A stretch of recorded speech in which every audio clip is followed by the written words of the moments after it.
Эрхэм үзэгчдийнхээ энэ өдрийн амгалан айлтгая. Ариусхан гүмүдаа нэвтрүүлгийн шинэ дугаар эхэлж байна. Манай өнөөдрийн нэвтрүүлгийн зочноор цогт цагийн хүрдэн төвийн тэргүүн буян дэлгэрэл ам хүрэлцэн ирж оролцож байна. Монгол одоо ганжуур данжуурыг орчин цагийн өсөгт буулгах, уншигчдад төхөмтэй болгох ийм үйл ажиллагаа эхлээд бас тодорхой цаг хугацаа улиран одсон. Ном дор мөргмөө гэж одоо эртний сайхан залбирал байдаг тийм ээ. Тийм болохоор ганжуур данжуурынхаа тухай эхэлж ярив. Ганжуур бөгөөд данжуур гэдэг энэ хүн төрлөختний агуу их нэвтрхий тойл. Хүн төрлөختний ийм үнэхээр их өв соёлыг бол Бурхан багш одоогоос бол 3000-аад жилийн өмнө бол айлцсан гэж байдаг. Тэгээд энэ ерөнхийдөө бол зарим ёсонд бол Бурхан багшийг 2500-аас 600 жил гэж ярьдаг. Тэгвэл одоо зарим нэг ёсонд ялангуяа энэ сажаа буюу энэ төвийн ёсонд бол энийг бол Бурханы шашин бөгөөд Бурхан багшийн одоо мэндэлсэн цаг хугацааг ерөнхийдөө 3000 жил орчим байна гэж ингээд ер нь үзсэн байдаг. Тэгээд ингээд тооцвол энэ нь бол үнэхээр бас бодиттой үний юм уу гэж би бол санддаг юм байна. Цагийн хүрдний ёсондч дээр бус Бурхан намын ёсондч дээр эдгээр бол адилгүй боловч Бурхан багш яалтчгүй энийг айлцсан гэдэг нь бодиттой үнэ. Ганжуур гэдгийг Бурхан багш тухайн үед айлтгахтаа бол би энийг айлтлаа, би үүнийг ингэж зохиолоо, би инглээ гэж бол айлдаагүй байдаг. Учир нь Бурхан багш бол энэ хамаг амьдлын амьтныг бол гэгээрүүлэхийн тухайд л номын үйлийг бөгөөд ном утга чанарыг ингээд зааж исэн учраас түүнийгээ бол би гэдэг үзлээр бол огт айлдаагүй. Харин түүний Бурхан багшийг дагалдаж байсан түүний шавнар хойш тооштой гарсан мэрэгдүүд нь Бурхан багшийн айлцсан ном сургаалыг цэгцтэй эмхтгэж түүнийгээ Бурхан багшийн айлцсан зарилгаа гэж эмхтгсэн учраас энэ нь бол өнөөдөр хүн төрлөختөнд ганжуур буюу зарилгын орчуулга гэдэг нэрээр өнөөдөр хурж ирсэн байдаг. За тэгвэл данжуур нь ямар учиртай гэвэл энэ данжуур гэдэг маань бол ганжуурын бол тайлбар, бүтээлийн цомрлог ийм зүйл.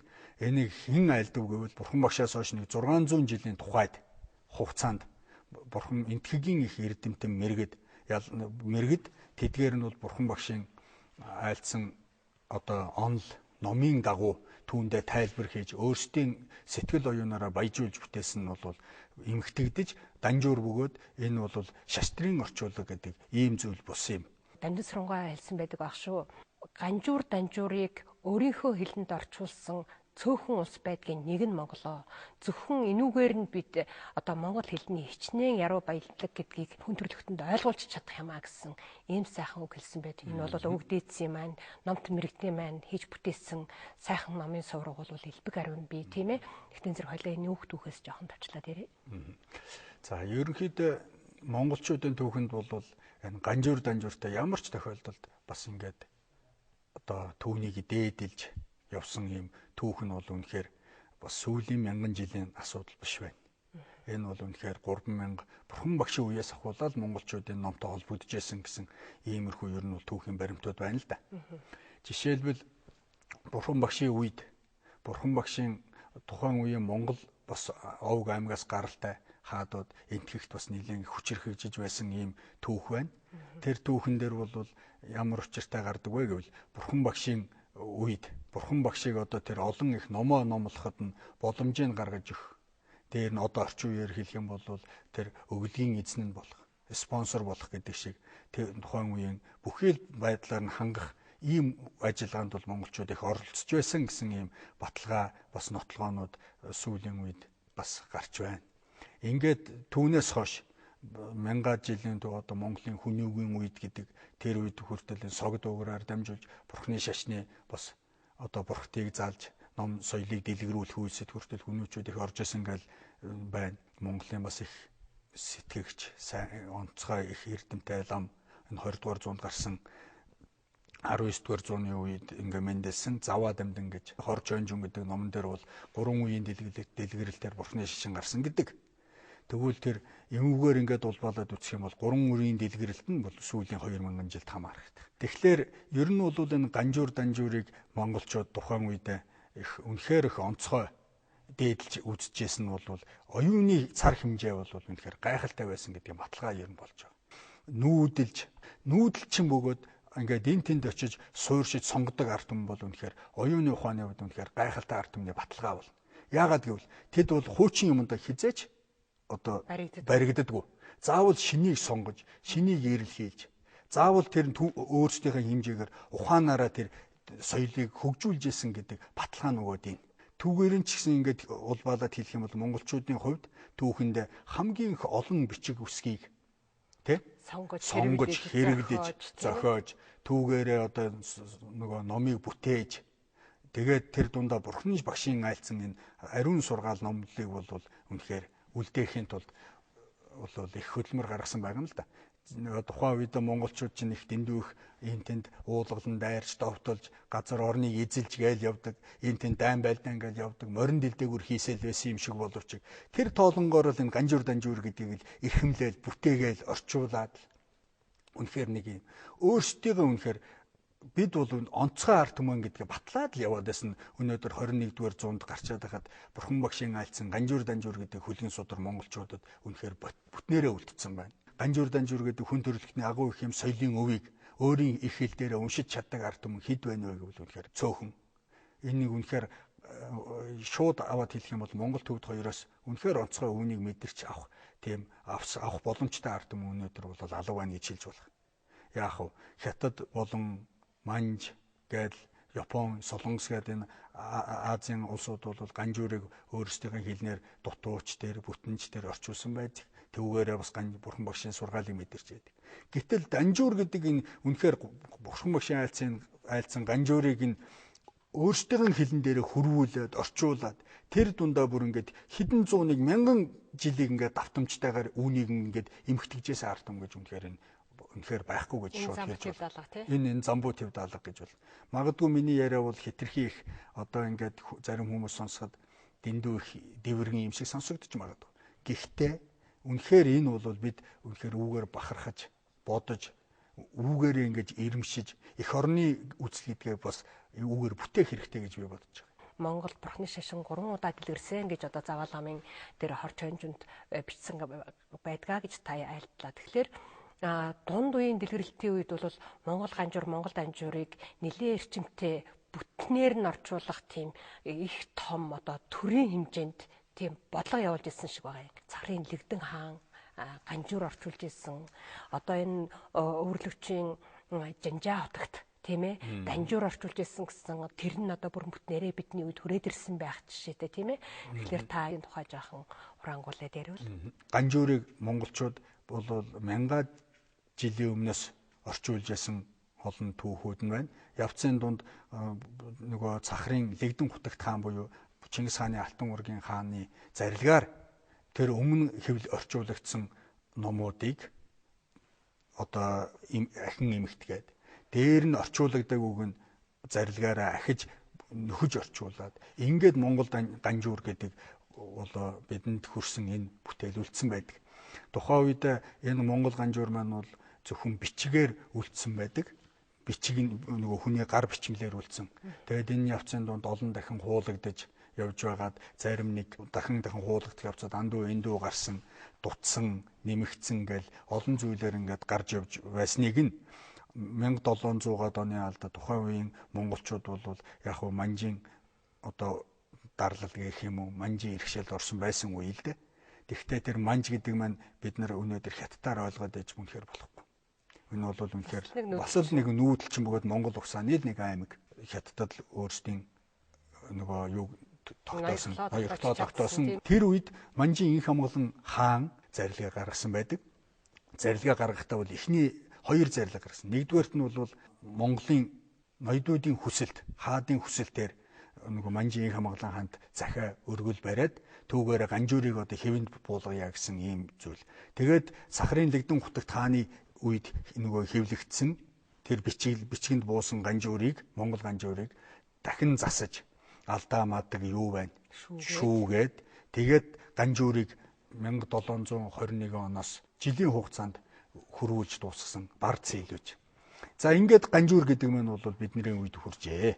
За түүний дараагаар 1740-од оны алдад басан Монголын ноёдын хаадын хүсэлтээр нөгөө ном эрдэнэ гэдгийг бас бүтээх хэрэгтэй гэсэн юм хүсэлтэнд нь тааруул зарилга гаргаж жанжаа тухайн үеийн хамгийн их эрдэмтэй гэгддэг тооцдог Монгол угсааны жанжаа орилбед орж Туган гигэн гэсэн ийм мэрэгдүүдээр ахлуулсан эрдэмтэн лам нарын бүлэг одоо цуглаан байгуулж үүндээ данжуурыг хөрвүүлэх ийм ажиллагаа эхэлсэн бөгөөд энэ нь бол 8 жилийн хугацаанд хэвлэлтэнд бүрэн шилжиж өнөөдөр бидний үед хурж ирсэн нөгөө Монгол шунхан барын данжуур гэдэг одоо бүтээл мань үлдсэн байна.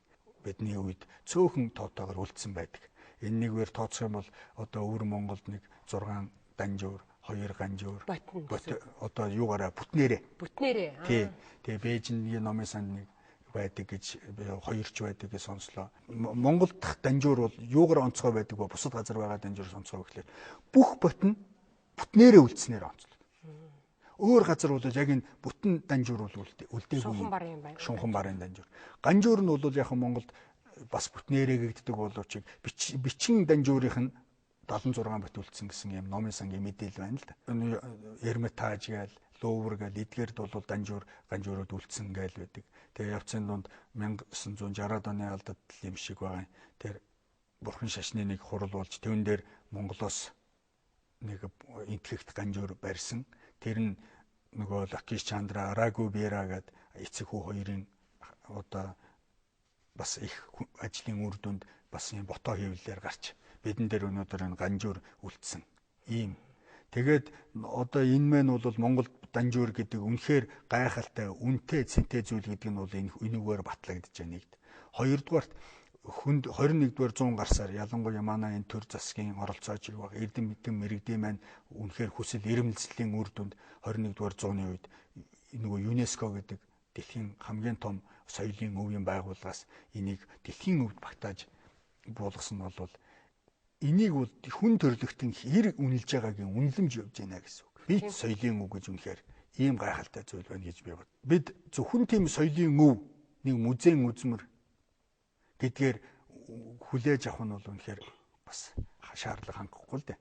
Тэр одоо Лэгдэн хааны үеийн тэр одоо Жанжаа хотын үеийн тэр ганжуур данжуур бол биднээс хэвлэлийнхээ хувьд чиг тийм ээ одоо цаг хугацааны хувьд чиг тодорхой хэмжээгээр алслагдсан биз дээ. Бид одоо энийг дахиад шинээр нээж эхлэх юм цагт яа харахгүй тулж ирсэн. Энэ бол цаг нь болсон зүйл юм. Та бүхний үүсгэн байгуулсан цогт цагийн хүрдний төв гэж тийм ээ. Тэгэхээр хоёлаа одоо та бүхний эрхэлж эвлүүлж байгаа энэ ганжуур данжуурын Монгол данжуурын одоо энэ орчин цагийн гэрэл үсэгт болгож байгаа энэ ажлын чинь явцаас сонирхъя. Дээрхийн гигэн далаа багш маань тэр сүүлийн үед их айлдж байна. Ялангуяа тэр шүтэн барилгын магтаал гэдэг номыг тайлбарыг айлдж явах хэвцэнд бол за та бүхэн ганжуур данжуур гэдэг их хөлн судрыг юу гэж бодно вэ гэж асууад энэний зөвхөн нэг бурханыхаа ард ингээ залдаг.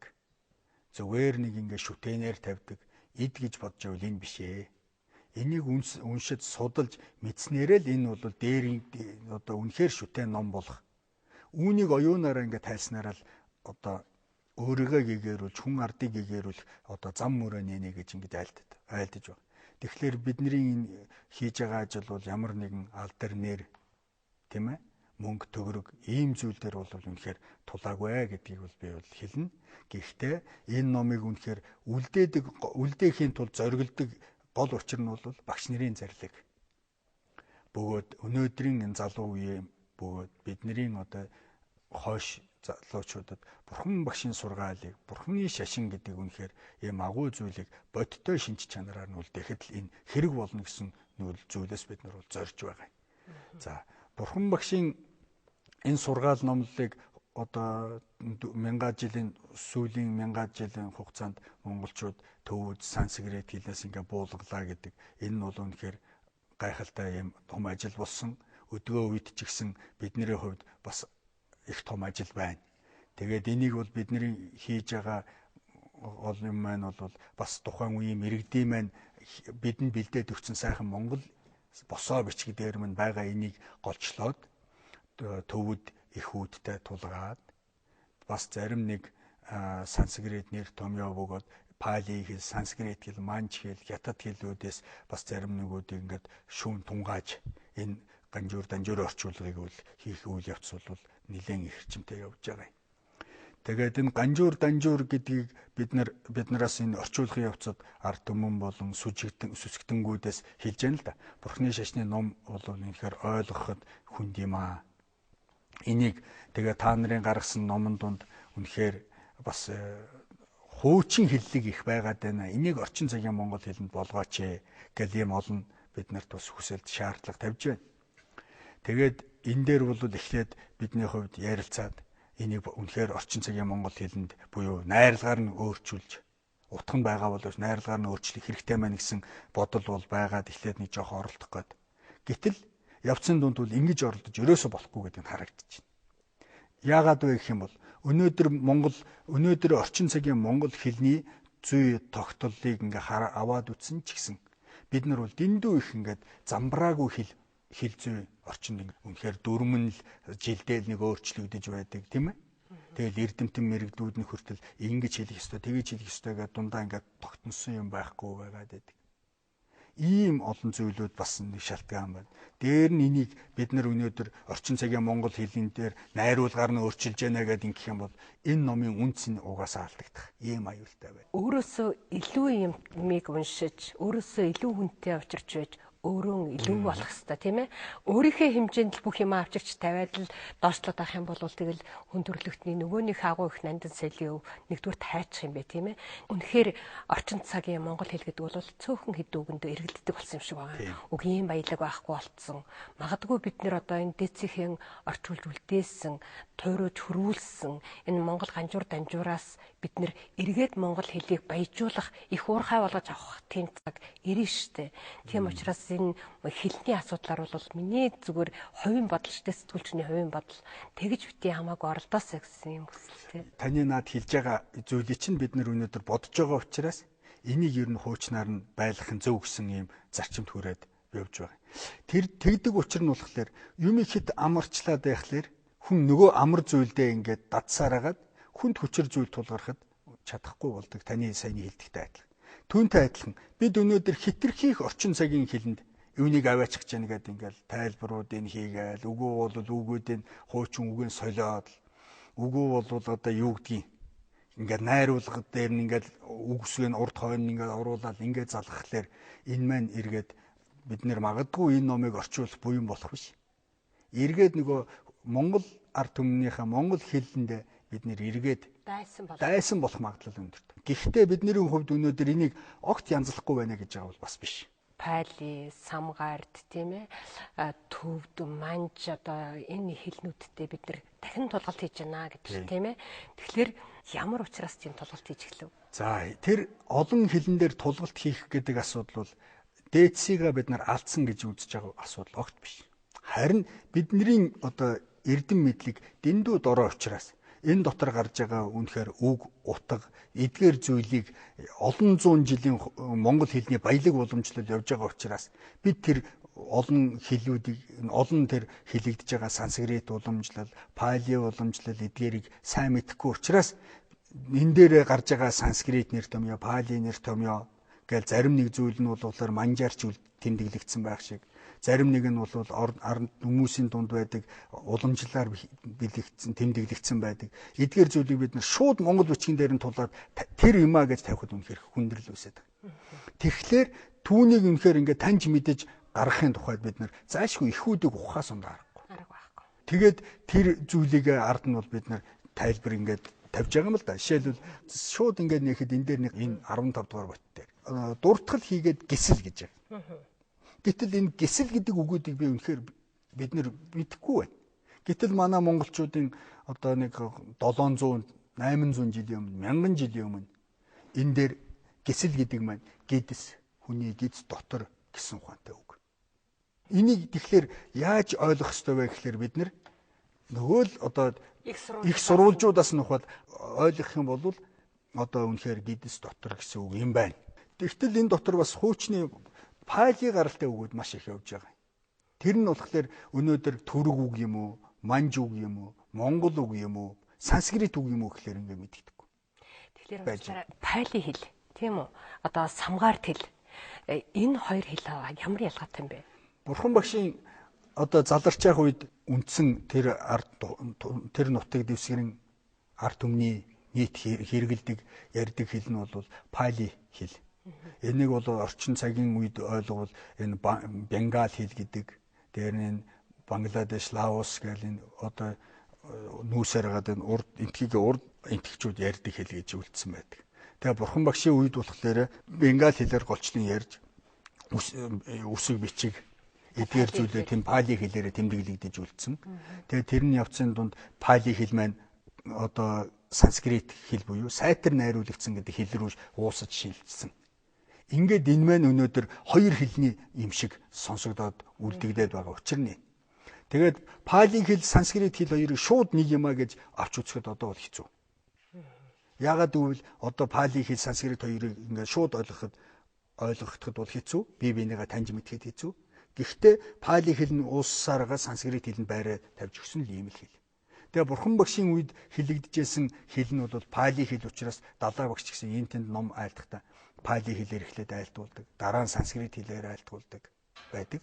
Одоо бидний энэ ганжуур данжуур юм өгөөд Монгол ганжуур данжуур дээр юу гэж хэлдэг гэхээр эхлээд энэтхэгийн хэлээр, дараа нь төвдийн хэлээр, тэгж яагаад Монголын хэлээр гэж ингэж тавьж байгаа. Энэ нь бол юмны үнэхээр угсаа, язгуур, гарвал, үүсэл гэдгийг улам бүр хойд цоочтой мэддэг. Айл савын уламжлалыг дурдаад байна тийм үү? Дурдаж ингэж явж байгаа. Өнөөдөр энэ номын ёсонд бол энэ 3 цаг гэж авч үздэг. Учир энэ бөгөөд энэ дээр ч гэсэн уламжлалын ганжуур данжуур дээр бас мөн явж байна. Тэгэхээр санскрит хэл гэдэг нь үнэхээр гайхалтай хэл байна л да. Энэ нь болохоор өөрийн найруулга зөв, хэлэн зүйн тогтолцоо, эдгээр зүйл нь бол үнэхээр онцгой сонгодог хэлбэртэй. Түүнийг батлахын жишээ нь бол англи хэл гээл одоо энэ барууны хэлүүд байна. Европын хэлүүдийн үндсэн гарал нь бол энэ санскритээс гаралтай. Юу гэж бодох гэхээр Монгол данжуур бөгөөд Монгол ганжуурн дээр энэ тваши гэдэг үг гарч байна. Тваши. Энийг бид нэр орчин цагаагаар ойлгвол шав, сурагч хүн гэсэн үг. Оюутан. Тэгтэл энэ үгийг бол сүүлийн үед бол орчуулгын явцанд нэлээд их том одоо эндүүрэл үүсээд энийг тичи гэдгээр хөрвүүлсэн тохиолдлууд их гараад байна л да. Тичи гэдэг монгол бичлэгэн дээр бол яалтчгүй тваши гэдэг.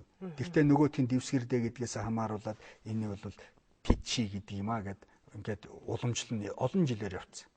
Тэгээ бид нэрийг хийзээ хавцад энэ олон хэлнүүдээс ингээд сулгааж ингээд хянаж явж байтал энэ тичи гэдэг үг ш тваши юм байна гэдгийг нь бол ерөөхдөө өөрсдийн зүгээс анзаарагдаж эхлээд түүнийг ингээ хайжаатал жанжаа орилбой дээр чухтагтын айлцсан нөгөө ганжуурын орчуулгын зориулж айлцсан мэрэгд гарахын орон гэж та сонсно. Тэгсэн. Тэр бол одоо дүүмэн тийм ээ. Тий, нэрийн хураангүй түүгэр нэрүүд байд. Тэгтэл тэн дотор мөн адил түүши гэсэн нэрээр гарч үлдсэн байдаг. Тэгтэл энэ дээр хүртэл анзаарахгүй явж байсан юм байна. Тэгтэл тэр тваши буюу түүши гэдэг үг нь ямар үг юм бэ гэхээр санскрит дээр бол хэлэн дээр энэ байхгүй. Тэгэхээр бид нар энийг ерөөсөө хайж агаад энэ нэг л өөр нэг юм яваад байна гэд эртний пали хэлний дээр ингээд үтсэн чинь антваши буюу тваши гэсэн яг тэр хэлбэрээр пали хэлнээр хадгалагдсан. Тэр нь өнөөдөр ганжуур данжуур дээр илэрч харагдаж байна гэдэг. Тэгэхээр энэ номыг өөртөө чинь хамт бүтээж аваа тэр залуучуудынхаа тухай ярил. Одоо жишээлбэл пали хэл дээр тулгана гэхэд миний бодлоор бол дор хэжлэх пали хэлний мэрэгжилтэнд танаад байх л ёстой болчиход байна шүү дээ. Манж хэл дээр тулгаж байна гэхэд л одоо манж хэлний мэрэгжилтэнд тэл сууж явах хэрэгтэй болох нь тийм ээ. Тэгтээ зэргийн бол тэр хамт олонныхаа тухай ярил. Энэ үнэхээр олон хүний хүч хөдөлмөрөөр бүртгэж ажил хийдэг бол та сая дурдлаа. Үнэхээр ч тийм. Тэгээ бидний одоо энэ ганжуур данжуурыг хөрвүүлж байгаа энэ хамт олон маань цог цагийн хүрдэнгийн одоо олон залуучууд маань бол 90% нь лам нар нийт 40 залуу лам нар тэдгээр бол дээр нь Монгол Улсын их сургуулиас бидэнд бас энэ ажлыг дэмжиж бас сайхан хийгээрэй гэд одоо Монгол Улсын их сургуулийн Чомо багш маань дээр нь Баяр сайхан багш гэл ийм нөгөө төмөр тогоо багш Монгол Улсын шинжлэх ухааны академиэс хүртэл дэмжлэг энэ үзүүлж биднэрт эрдэмтэн мэрэгдээ бол харамгүй одоо бидэнд одоо туслал суулж ингэж бүтэж байна. Манай лам нарын энэ дээр голчилж ажиллаж байгаа тэр залуу лам нар бөгөөд их сургуулийн нэг төгссөн 3 охин ингээд тухайд хэлэх юм бол манай эдгээр бол үнэхээр гайхалтай. Төвд хэл бол нэвтэрхий. Дээр нь Монгол бичгэнд нэвтэрхий. Манж бичгэнд ч үнэхээр гайхалтай. Дээр нь тэр лам нар нь бол Монгол лам нарын чинь нөгөө үздэг нэг одоо дууны ухаан гэж байдаг. Тэр дууны ухаан дотор бол энэ холбоот найрлага, үсэг зүй найрлага байгуулахын дээр нь болохоор санскрит уламжлалаар явдаг байхгүй. Тийм учраас тэр санскритийн тэр холбоот найрлага, үг үсгийн хөнгөнийг ялгадаг бөгөөд санскрит хэлний хэлэн зүй тал дээр бид нар Монгол уламжлалаар суралцаж мэрэгцэн байдаг учраас түүгээрээ бид нар голчилж одоо нэг бичгийн хэлний санскритаараа энийг тулгаж байгаа. Ийм дандны зохис аялгауны тайлбар шиг тийм ээ. Дандны зохис аялгау гэдгийг шиг тэр нь бол санскритаар ингэж үлдсэн. Эдгээр зүйлээр хүртэл бид нар бол гол одоо суурай барьж ингэж байгаа учраас бидний төрөд хэлний мэрэгчэл ер нь бол гардгүй юм. Зүнхээр гайхалтай байгаа. Энийг бол би хаан ч гэсэн бахархаж ярих ийм дуртай. Тийм байдлаар Данжуурын хідэн бодтой Ганжуурын хідэн бод хэвлэлтэнд байна вэ? Энэ бүх ажил чинь хэдэн жилийн дараа дуусах вэ? 5-аас 6 жилийн хугацаанд дуусна гэсэн ийм бид нэр зорилт дэвшүүлсэн ажиллаж байгаа. Бид нэр өнөөдөр ажил маань бол 2010 оны одоо 11 сарын 30-нд эхэлсэн.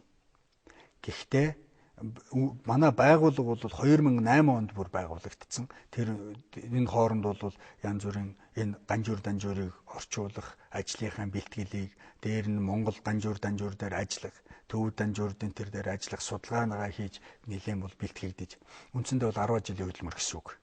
Ингэж бэлтгэгдэж явж байгаад ажлаа одоо эхлэх цаг болоо гэд 2010 оны 11 сарын 30-нд эхлээд эхний 6 сар бол бидний суралцах 6 сар байлаа. Тэгээд түүний дараах 6 буюу 8 сар нь бол үнэхээр үүнийг бүтээх 6 сар явлаа.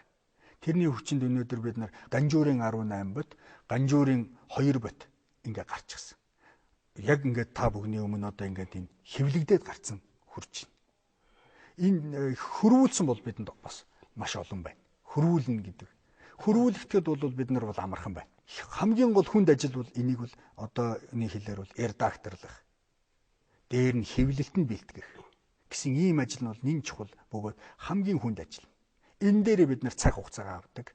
Данжуурын 15 дугаар бот хэд ямар их зузаан байна те. Энэ маань 890 хуудастай бөгөөд бид нар энэ 3-аас 4 удаагийн хяналт орж ижил бид нар хэвлэхэндээ бичсэн байдлаар хүлээлгэж өгдөг. Манай залуучууд маань энийг өөрсдөө орчуулна, өөрсдөө хөрвүүлнэ, өөрсдөө хянана, өөрсдөө ихээ бэлтгэнэ. Манай энэ байгууллага дээр Данжуурын эрдмийн зөвлөл гэж байгуулагдаад тэнд бол ихтэй сургуулийн бүхий л хэл шинжиллийн бөгөөд философи эрдэмтэд багтсан энэ Монгол улсын боловсрол соёл шинжилгээ ухааны яамнаас хүртэл дэмжлэгтэй тэнд манай эрдмийн зөвлөлд орж бас ингээд энэ ажлыг үнэхээр төрийн хэмжээнд явах ёстой. Монгол улсын бахархал болох ёстой гэдгээс хандж байгаад бол би үнэхээр их баярлаж ингэж байгаа. Тийм сайхан хамт олонтой, ийм сайхан бүтээл төрөж байгаа та бүхэнд нэрээ үнэхээр та бүхний буйнд даган байсгаас өөр аргалаа.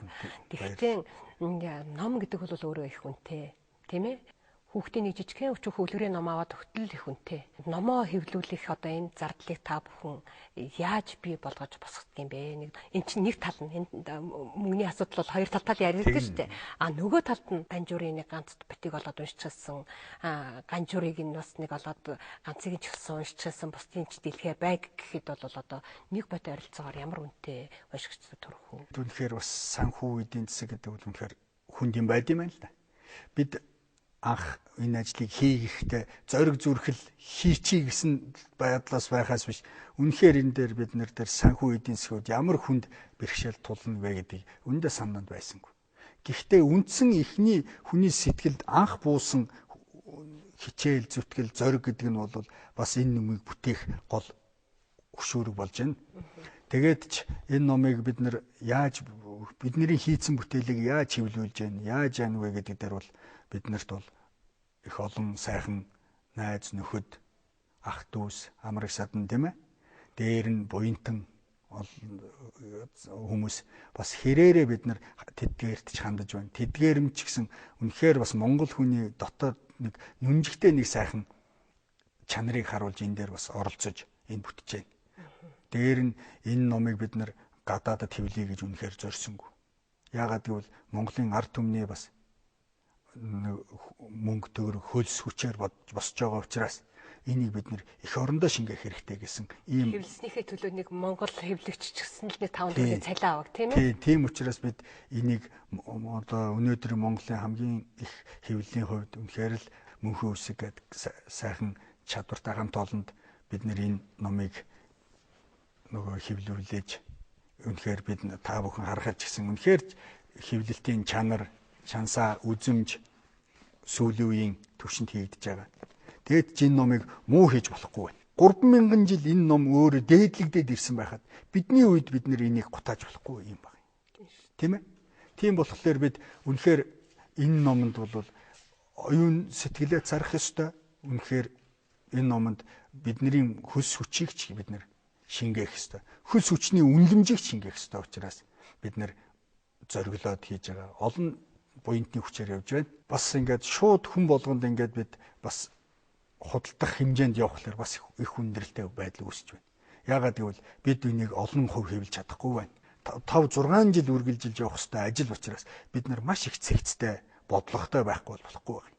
Тийм учраас бид нэг энийг 300% хэвлэж байгаа. Түүний 50 нь бол энийг хийж бүтээж байгаа залуучуудад хүрэх ёстой гэж би үзэж байгаа. Тэгээд үлдсэн 250 нь бол бас Монгол улсад байдаг номын сангуудад бас хүрэх ёстой хийд сүмүүдэд хүрээсэй билээ гэж байгаа учраас тэр болгонд би хадгалж байгаа гэж ер нь ойлгож бол манай байгууллага, манай ном соёлын төвөөс. Тэгээд тэдгээрт бид нар бас нэг хүргэж өгөх боломж гарах болов уу гэж найдаж байгаа. Эхнээсээ бидэнд хүсэл тавиад бидний номын үйлийг дэмжиж тэр хүс хүчээр нь эргээд бид нар энийгээ бүтээж байгаа. Ийм нэг эргэлтэнд орж байгаа учраас бид нар энийг нэлээд их цэгцтэй үнэхээр зориод авъя гэсэн улсуудад бүтнээр нь авъя гэсэн тийм шалгуур ав гэсэн шалгуурт үзүүлэлт тавьж нөгөө хүмүүс ч гэсэн бүтнээр нь залъя гэсэн хүсэл тавиад энэ хоёр маань нэгтгэхлээр бид нэр энэ номыг одоо нөгөө нийлүүлж байгаа гэж ойлгож байна. Өнөөдөр тэгээд энэ ном магадгүй та ингээ харахад их л үнэтэй баймаар. Хамгийн сүүлийн үеийн ийм одоо хэвлэлттэй, үзэмжтэй, чанартай ийм номыг бид нар яг өөрийнх нь гарсан өртгөөрөө энэ ном гэдэг зүйл бол гэгээрэлт хэрэгтэй бөгөөд энэ өртөг нь бол ашиг олготой биш учраас бид нэр өнөөдөр бас бэлэгдлийн ч одоо тэр 31,000 төгрөг гэдгээр одоо ерөнхийдөө бол нийлүүлэгдэж байгаа юм. Энэ 31,000 гэдэг бас их мөнгө шүү дээ бас. Үнээс өшөө багуулах юмсан гэж хүсэж байгаа боловч өөрийнх нь өртөг нь үн дээр яг л тулаад ингэж байгаа. Таардаг. Ном дорм өргөж, номыг зулаатай өргөж тийм ээ. Өөрийнхөө өмсөөгөө даавуугаар номондоо баримтаг ойж ингэж явсан юм буянтай дээдсийн өрсад. Ингээд та бүхний цаашдын ажилд их амжилт хүсье. Дээрээс нь бас ухаантай одоо Монгол Улсын их сургуулийн тэр эрдэмтэн профессорууд, шинжлэх ухааны академийн тэр мэрэгд та бүхнийг дэмжиж ингэж ажиллаж байгаад бас та бүхний өмнөөс тэр хүмүүст бас их баярлж байна. Монголчууд цаашдаа улам бүр оюун ухаан саруулсаж, үйлс нь улам дэлгэрч ингэж байх ёстой гэж би үзэж байгаа учраас манайх бас энэ хүмүүст зориулсан ийм номын гэгээгээд энгийн хүмүүс үүнийг уншиж бясалгаж болдог. Өндөө ганжуур данжиг орчуулсан ийм арт юм их хэлээрээ уншилгаа уншиж байгаа болохгүйгээд бид нэр ийм номын гэгээ гэдэг бас цувралыг гаргаж ингэж явж байгаа юм. Бас хүн болгон номын гэгээгээр одоо сэтгэл оюун гэгээ татгалцваа л гэж ерөөж байна да. Ингээд таны тэр ерөөл бат сайхан орших болтугай. Та бүхний одоо үйлсээр, сэтгэлээр тэр одоо буйны гэгээгээр бүтэж байгаа Монгол данжуур, Монгол ганжуур саадгүй сайхан бүтэж болон төмний хүртэл болох болтугай гэж ингэж ерөөй.